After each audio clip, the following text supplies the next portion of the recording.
position, but a owner that's hands off. How do you battle that? Well, I mean, look, dude, you don't have to have permission to lead anything. That's the biggest thing that people don't understand. You don't have to have a title or permission or acknowledgement to lead. All right, leading is something that leaders do on their own, regardless of what title they have.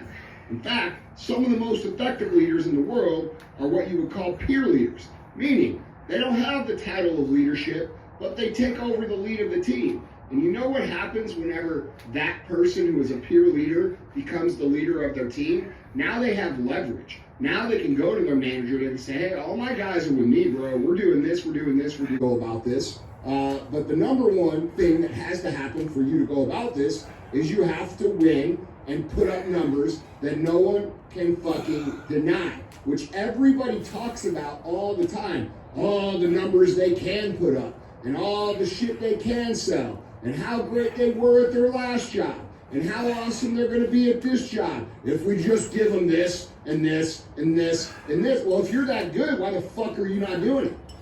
Okay, so let's be real.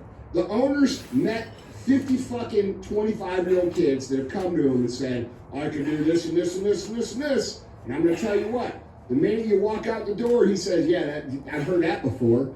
But the response would be different if you went out and you put the fucking numbers up and then went to him. You know, people expect, they'll get the title first and then they become this leader.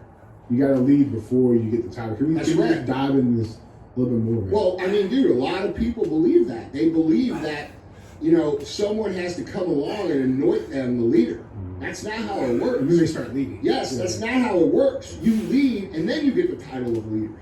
Okay? You go first. You help your team. You show your team how to win. You earn their respect. Winning side, because the winning side is the guy who wins in life, and the losers don't get shit. And that's it.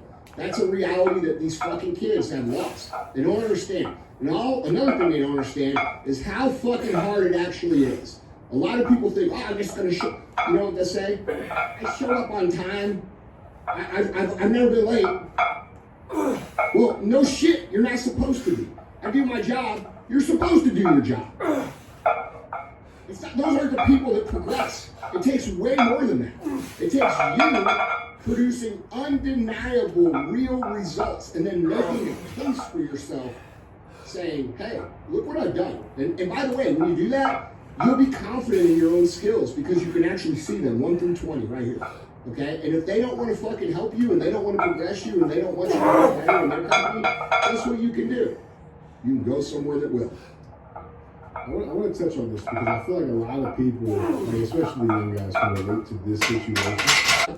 Is to fucking make everybody else better. That's the job. And if I went around and said what they do is bitch work, do you think they'd want to get better at what they do? How do you think a grown man feels when you think what he does for a living, when you're paying him to do it, that you think that's bitch work? How do you think he feels? You think he feels confident when he goes home? You think he feels better about himself? You think he feels excited to come to work knowing that his owner thinks that what he does is bitch work? You think he wants to get better at it? You need an attitude adjustment, bro. You need to get the fuck out of business. That's my fucking answer. Yeah. Let me ask you this because, even just to that point, when you started on the retail side, how long have you been 6 years. Care and wants to quit all of his sports, including football, wrestling, and since I was alive but absent. I was taught to never question coaches, and I don't know what to do. Please help. Thank you for your time and we'll listen. I feel like there's a hell of an opportunity here. Well, what do you think? This is a mega. We got to be, and this is a good lesson for people. We got to be real about our strengths and weaknesses so that we can produce the result that we're looking after. And yes, there's a lot of truth to you can do anything you want, but there's also limits to that too. Okay? Real. Yes. But the limits.